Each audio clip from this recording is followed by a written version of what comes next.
మాజీ మంత్రి మల్లారెడ్డి కుమారుడు మహేందర్ రెడ్డికి సంబంధించిన అక్రమ నిర్మాణాలను మేడ్చల్ మున్సిపల్ అధికారులు కూల్చివేశారు.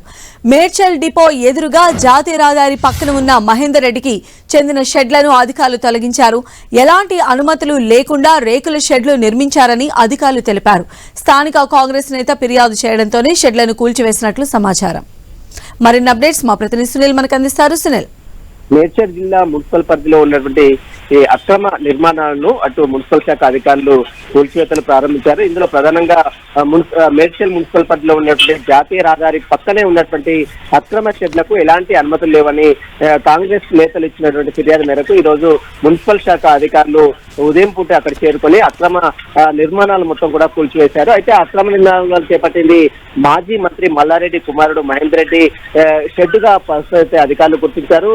ఇక ఎలాంటి అనుమతులు లేవు కాబట్టి మున్సిపల్ శాఖ అధికారులు అక్రమ షెడ్లను అన్నిటి కూడా తొలగించారు. గతంలో కూడా అక్రమ నిర్మాణాలు చేపట్టినటువంటి మాజీ మంత్రి మల్లారెడ్డికి సంబంధించిన కొన్ని ఆస్తులను కూడా ఇప్పటికే మున్సిపల్ శాఖ అధికారులు కూల్చివేసినటువంటి సంఘటనలు చూసాం.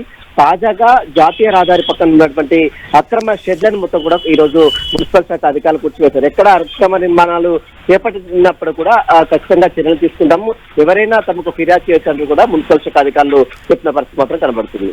సంజయ్, అయితే గతంలో కూడా మనం చూసాం మాజీ మంత్రి మల్లారెడ్డి అల్లుడికి సంబంధించినటువంటి అక్రమ నిర్మాణాలు కూల్చివేశారు. ఇప్పుడు కొడుకుకి సంబంధించిన అక్రమ షెడ్లను కూల్చివేయడం జరిగింది. కాబట్టి దీనికి సంబంధించి మల్లారెడ్డి అనుచరులు కావచ్చు లేదా బీఆర్ఎస్ పార్టీకి సంబంధించి ఎలాంటి